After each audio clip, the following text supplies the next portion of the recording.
from Kenyatta National Hospital and the Secretary of Burns Society of Kenya. And next to me is Catherine Wanjeri, the Director of Crisis Control East Africa. And finally, in the middle, that is Gertrude Katula, that is a burn survivor, founder and Beyond Burns and Disfigurement. Thank you very much, Daktari. Asante sana, Catherine, for coming. Now let's talk about these fires.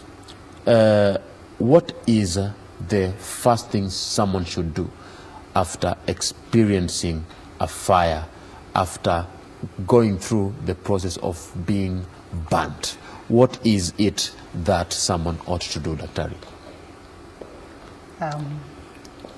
I would like to say that somebody should not panic, but you know that that's not true.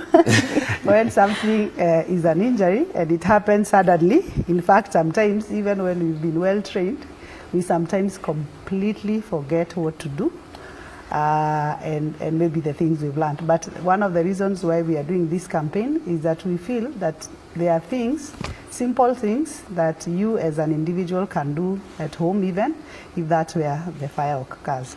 One of the things I would say also is that depending on what kind of fire is it, assume, like, let's say it's a stove explosion and the house has caught fire.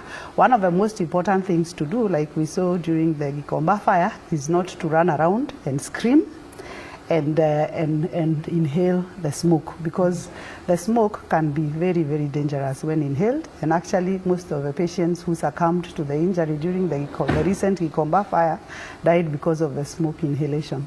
So if your house catches fire and you're inside the house, and before you even start thinking how to escape, the best thing is to go down to the ground, and as you're looking for a way out, crawl out of the house.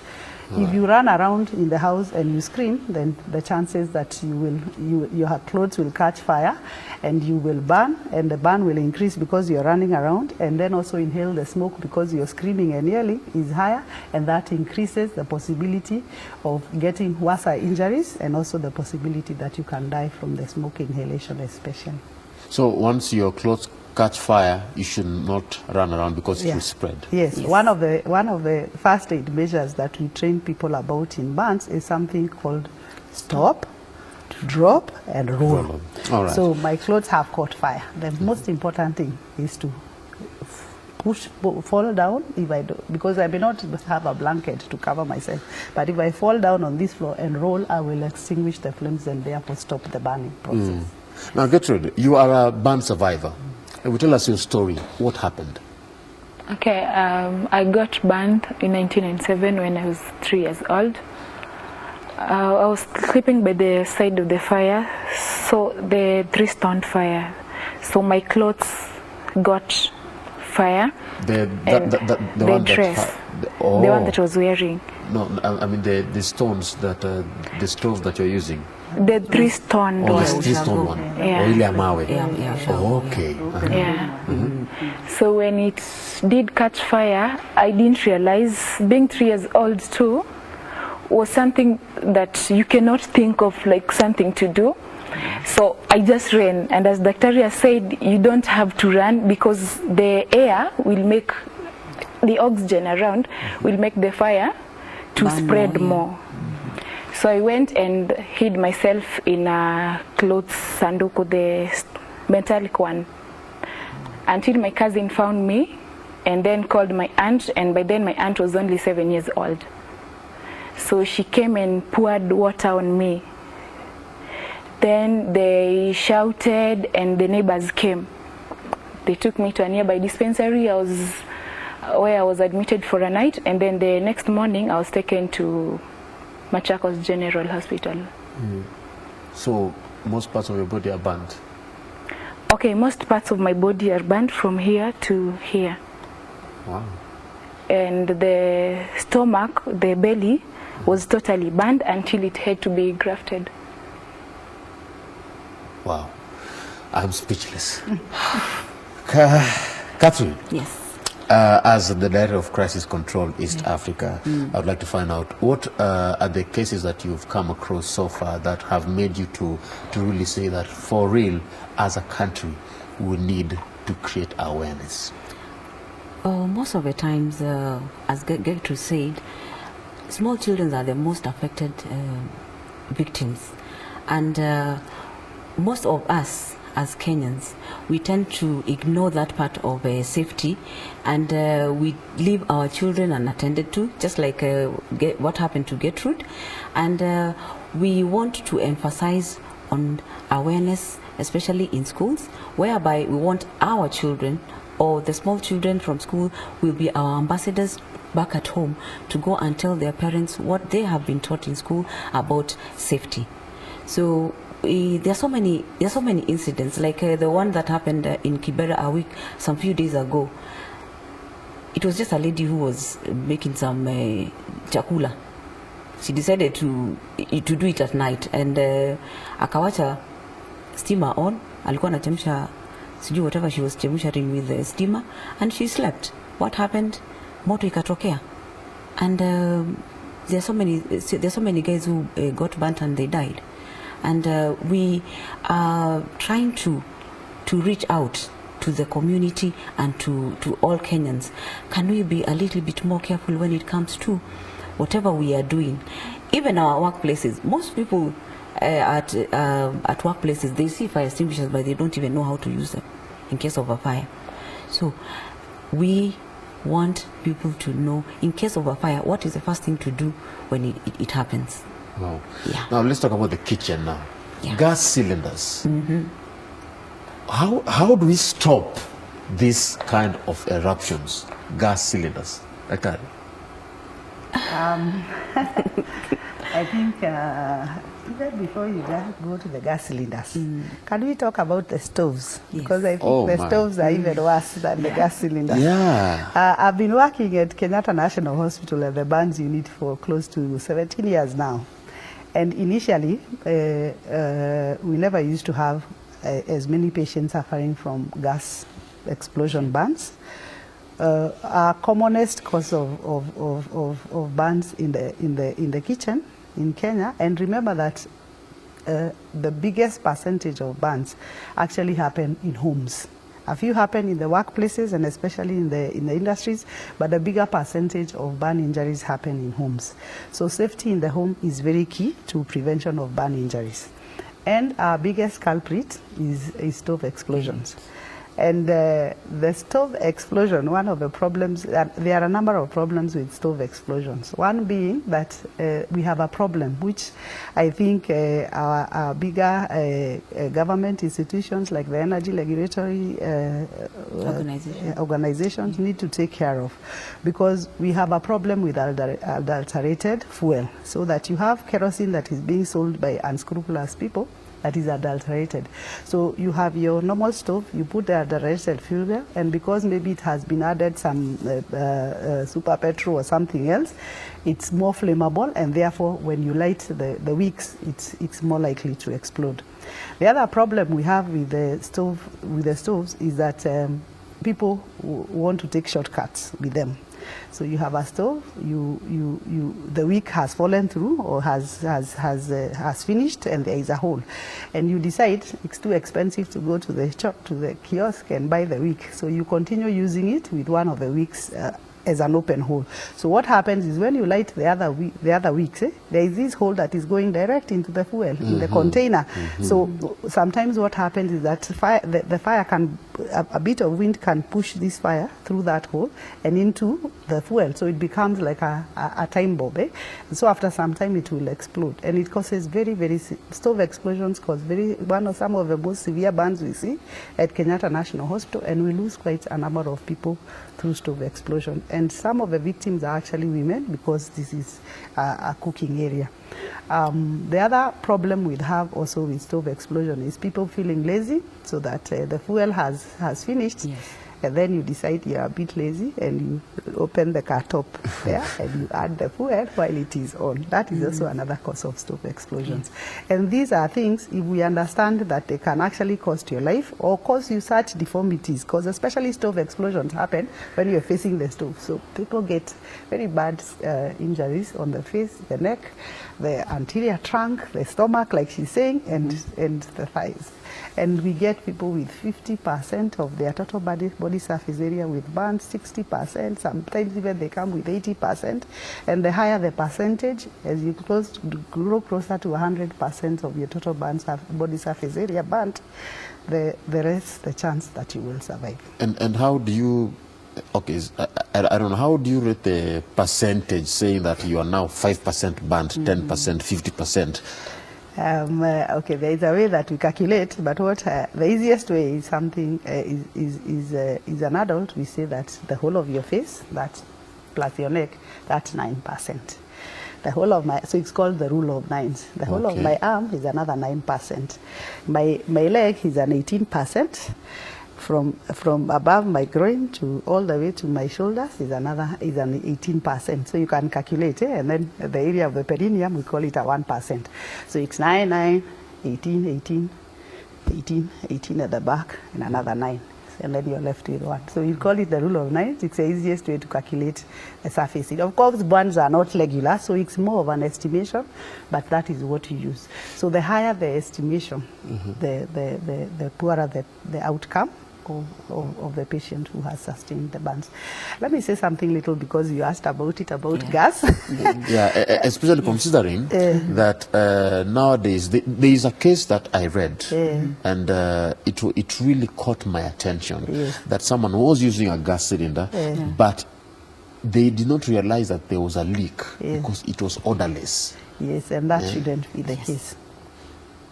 Gas is usually has an odor when it's leaking. But so even with the gas, one of the other things is also the issue of people not being professional enough, which now our regulatory institutions need to take care of. Especially there has been a problem with the people who refill the gas cylinders. They give you a fake and one. They are like now, before we used blended buy gas from blended companies, so maybe they take care of the blended, they would not want to be involved in unscrupulous dealing.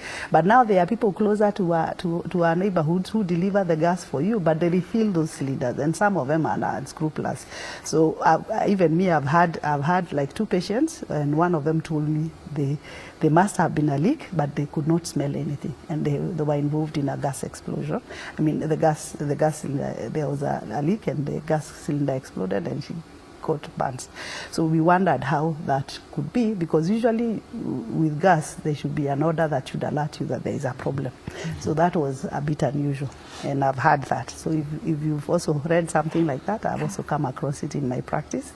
And one of the things about gas is that although what we have seen is that now there is a rising incident, and one of the things we are connected to also is the MECO. We find that the incidences we get admitted now with gas explosions are more to do with the MECO gas, the one that has a plate on top. We find that that seems to be less safe, that there are more incidences with it than we used to see before. The other thing about gas is that we are advised reliably that actually the way we use our gas cylinders is wrong. Our gas cylinders are not supposed to be in the house. They're actually supposed to be on the outside of the kitchen, and that there should be a pipe. So the gas that has a separate cooker and a separate cylinder with a piping is the correct way to use it, so that you put the gas cylinder outside your home, maybe cage it and lock it, because of course in Kenya we have issues with security. Oh, so it should be okay. It should be outside. Ideally, even the way our houses are built are not built for that. But ideally, if you're building your house, we suggest that is the correct way to go about it. Now, for your case, you experienced it, and what kind of word would you like to pass out? Someone who is at home and feels as though they might have gone through the same thing, and or someone who has not yet gone, but there is a kind of probability of them going through the same thing because of lack of taking precautionary measures. Okay, first, when such things happens, to those that it has not happened to them, and I don't pray that it happens to anyone, seek help. You can seek help to other burn survivors, to health professionals, and to adults. Because sometimes burn survivors tend to put themselves in a cocoon, that you think no one cares, and that affects you emotionally. And once you've been affected emotionally, then you think you just don't deserve them. You can talk to people that are willing to help you, and also for the babies or children that are burn survivors, adults and their parents should seek to know how they are doing in schools, because in schools you can be bullied too.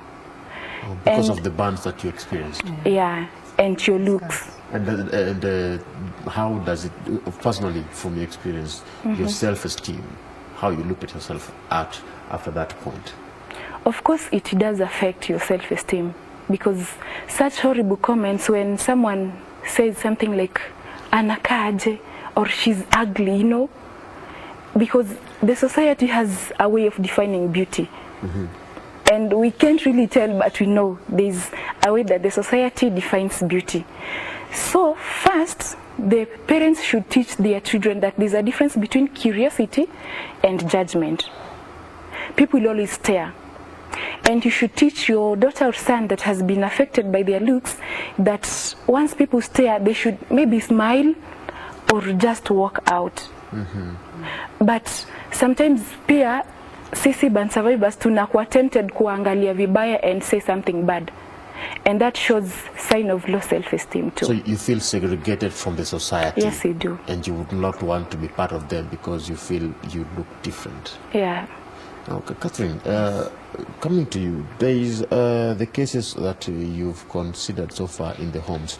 Considering that according to statistics, 53% of fires occur in estates and in the slums. Yes. How can you prevent these things from happening? So to add on what Dr. Kahoro had said concerning gas, most of the times we become a little bit lazy, as Dr. Kahoro said. We make a phone call, nilete gas, but there's a way that gas is supposed to be handled from the point of buying and from the point to the delivery point. The gas itself, the gas cylinder, it's supposed to be carried at an upright position.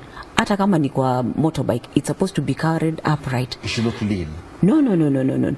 Just let me give an example. Take a Coca-Cola bottle. And you shake the Coca-Cola bottle. What will happen when you go and you open it? What will happen? It explodes. Yeah, that is exactly what happens. So when you're ordering your gas, make sure you give instructions that unilete gas yangu kama imesimama. Oh, kama ameleta kama imelala, let it settle for about 20 minutes. You should not use that gas cylinder before that gas has settled, because it will explode anytime. And that is the carelessness part of the society that is happening. And when you are using gas, be more sensitive. Skiza kama inanuka ama whatever. And when you feel there's a leakage, don't switch on your lights, because light is like an ignition point. Yeah. Now let me come to you, Gertrude.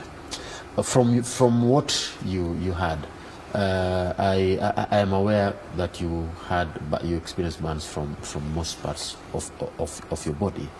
Now, the kind of experience that you got, the reactions from family and friends, how was it, and how did it make you feel as a person, growing up as a child, and especially going through the stage of adolescence, knowing that you had those scars on you?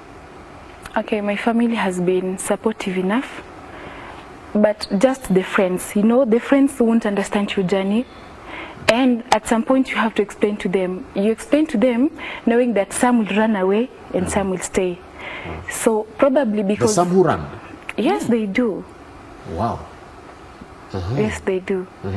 And my childhood haikukuwa na shida sana until my teenage years, when my breast ilikuwa ina grow, and then Now, what I'm seeing on the screen, that is your a part of you, yeah? That's These your are my leg. legs, my thighs. Those are your legs? Yeah. Wow. So my breasts moja imechomeka. That's my belly. That's your belly? Yeah. The one that you've just seen? Yeah, that's my belly. Okay. I think it's coming back again. Yeah, that's your belly. Yeah. So azikukuwa balanced, and a baby, just I think a child akasema, "Mom, ule msichana matiti zake zinakaaje?" So that's the first time nilianza kuji notice. You know, hizo siku zingine you're just young, nothing is happening, and auko boarding school, so uko tu kwenu and your family wana accept. So ndo hapo nikaenda form 1, and then again the horrible comments, look at her stomach, look at her thighs. You see, that made me lose a lot of self-esteem, and nikawa, I'm always on a sweater or a windbreaker.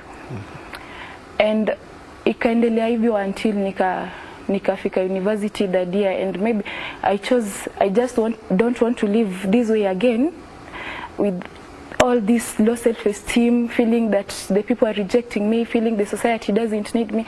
I chose I'm beautiful. Wow. And my skin ain't my prison anymore. And because I'm alive today, because of people that thought I deserve to be alive. So today, being this week being a Burn Awareness Week, I choose to support this, because when you see people that support your life, then you should also give back to the society. Wow. Yeah. I love that. Your skin is not your prison. Yeah. Now, Daktari, what do you do when it comes to denatured skin or disordered skin? What are the processes that you go through in that restoration as a plastic surgeon?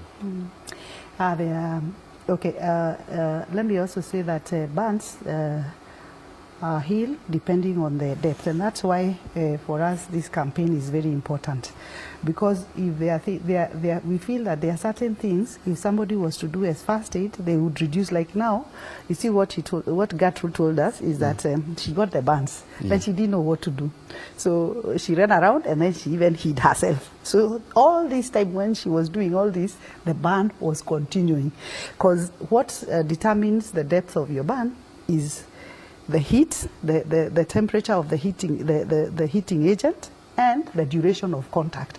So what the measures she took actually increased the duration of contact that she had with the burning agent. So that increased the depth of her burns.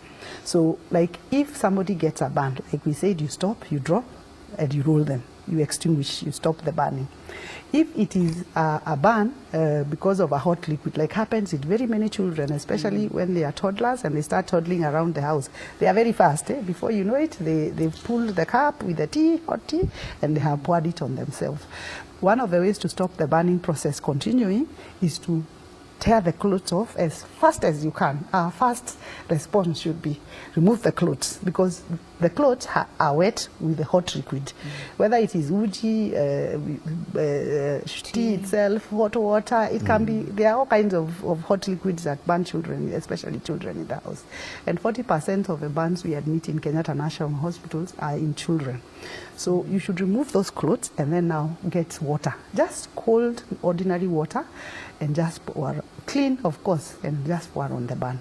Pour it continuously for even 10, 15. We say up to a maximum of 20 minutes is good. And after someone has already been burnt and the skin is denatured, do we have treatments to help that? Yes, a lot of treatment. That's why, of course, after that we ask that you cover them, because you can't treat the burn at home, and bring them to hospital, and then somebody will assess what type of burn is this, what depth. They are usually the people get scared because the skin has been burnt, so it's already, when they remove the clothes, people have told me, gosh, we got scared, we even stopped removing the clothes because the skin came off, so they think that they are causing more injury. But the reason why the skin is coming off, it's already denatured, like you're saying, it's already burnt and it's already dead, so it will come off. Normal skin, you can't do this to my skin and come off because you're removing my clothes, because it's healthy. But when it dies and it gets stuck to the clothes, when you remove the clothes, it will come off. So what we do in hospital is that there are many kinds of dressing materials we use. Some are creams, Some have antibiotics, some are just have disinfectants. We also use, there are very many types of dressing materials. The other thing we do is that for the not very deep burns, especially the ones that are due to hot liquids, those ones we don't do much. We just dress them and we repeat the dressings like twice a week, 3 times a week, maybe daily, depending on how the wound is, whether it is infected, and usually those will heal within a maximum of 2 weeks. Now, Daktari, there is one thing that one of our viewers has asked a certain question, and Lisa, plastic surgery. They use plastic. That's a nice one. No, we don't use plastic. No, we don't use plastic. I think the reason why it's called plastic is historical, and actually what it means, the word that now is said to be plastic, I think, if I remember my memory correct, it's a Greek word that means plastikos, meaning to mold. To mold something, usually so it's like to mold, so that, because what we do is to like restore the function.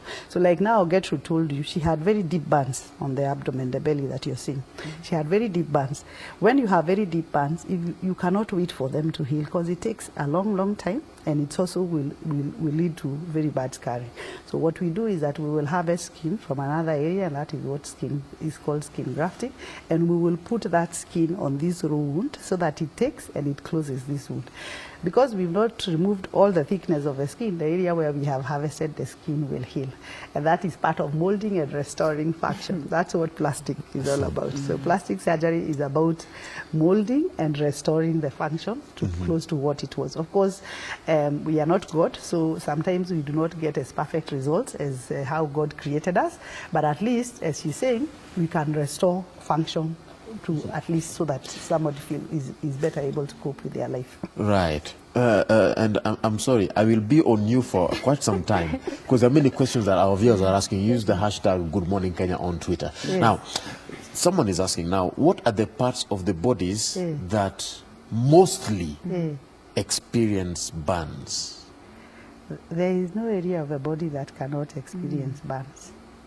That one. But because most burns are accidental, we find that most of the burns that we see affect a lot of the anterior part. It's not as common to get. Of course, we still get... in terms of, you know, some parts of the body have more skin than the other. Do we consider that? Do you borrow skin from one layer, you transfer it here and there? Yes, we do a lot of that. That's what plastic is all about. That's what I'll say. We borrow skin, like especially from if the thighs are not burnt, the thighs are our best choice, because it's easy for us the way we do it in terms of technical, whatever, it's easier to harvest the skin from the thighs.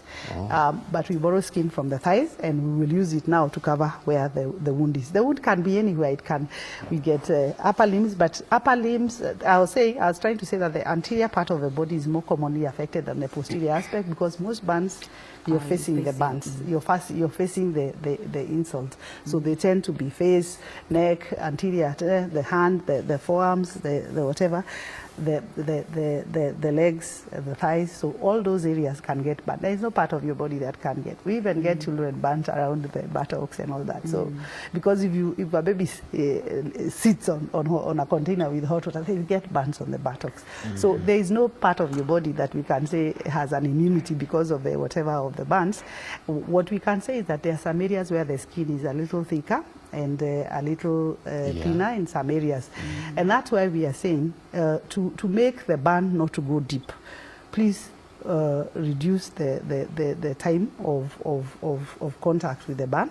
And we've said that the best way for first aid, I want to emphasize this because I know it really helps.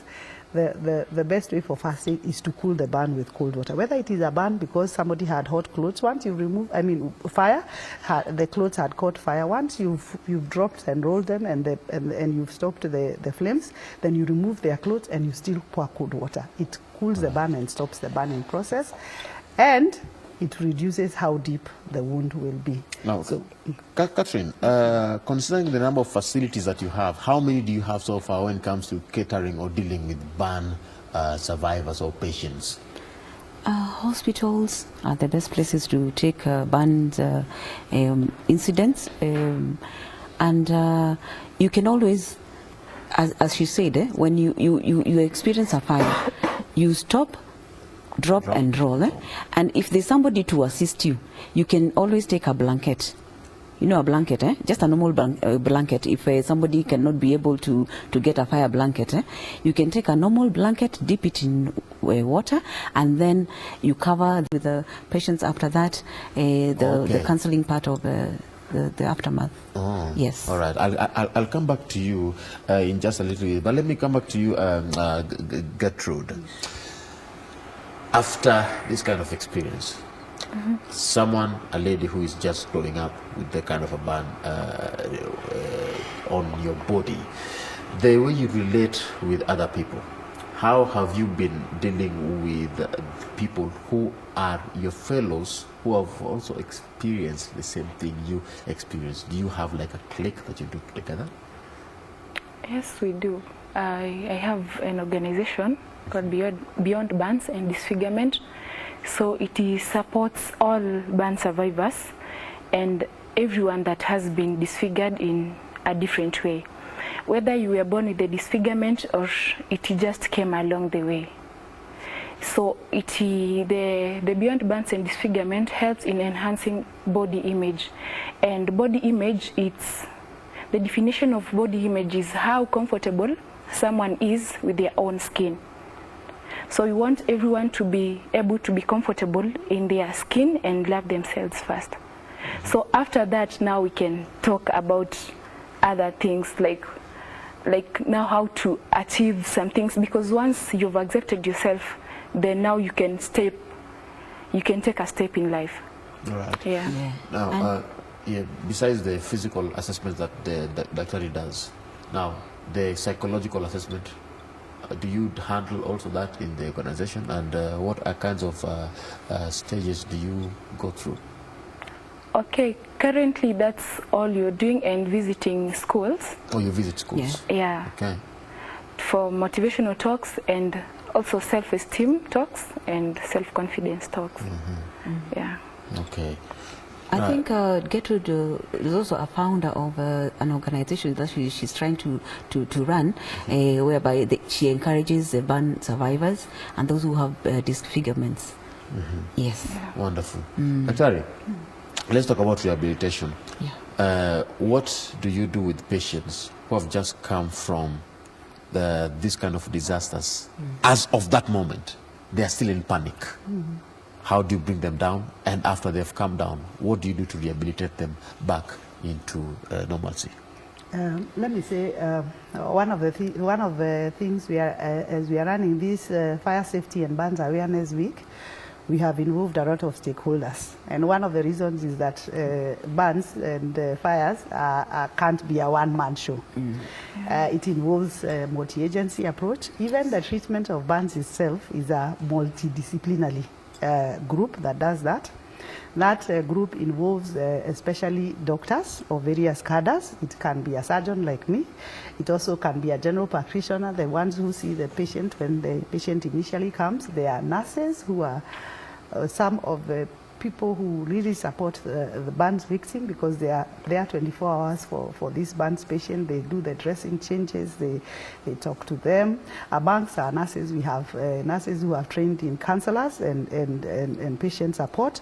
We have psychologists. We have sometimes doctors who are psychiatrists who come into play when the patient is so panicked and is so depressed that they even may need medication at some point to help them come back to themselves. We require the family to support the patient, whatever family that is. It can be your spouse, it can be your brothers, your sisters, it can be members of the community where you come from. And then we have people who do rehabilitation in terms of now the physical rehabilitation. We have people we call physiotherapists who help, because imagine you have a burn across a joint. You won't want to move that joint unless you're forced. You will want to stay like this. Yes. Pain, eh? So they mobilize the joints. So they have to really plead sometimes with the patient because it's painful. We have people we call occupational therapists who improvise things that will keep the joint in a certain position so that later on the patient, when the wounds heal, they can still be able to use that joint. So there are a lot of people involved. There is a lot of rehabilitation involved, both at the mental level and also at the physical level. And there is even spiritual. So even we have like in Kenyatta, we have a chaplaincy that has involved most of the religious leaders who can come to support the patients. So all that. And finally, let me not forget the nutritionists who take care of the well-being in terms of food for these patients. So it's a multidisciplinary area. There are very, very many people involved to help just that one patient come back to normalcy. Now, in terms of crisis control, what kind of measures do you have for that? We are trying to, we have partnered with the Ministry of Education to allow us to go to schools, both primary and secondary school, to sensitize the children and train the non-teaching staff, the teachers, because it's a kind of an ignorance part of the society that we have taken, whereby we just ignore.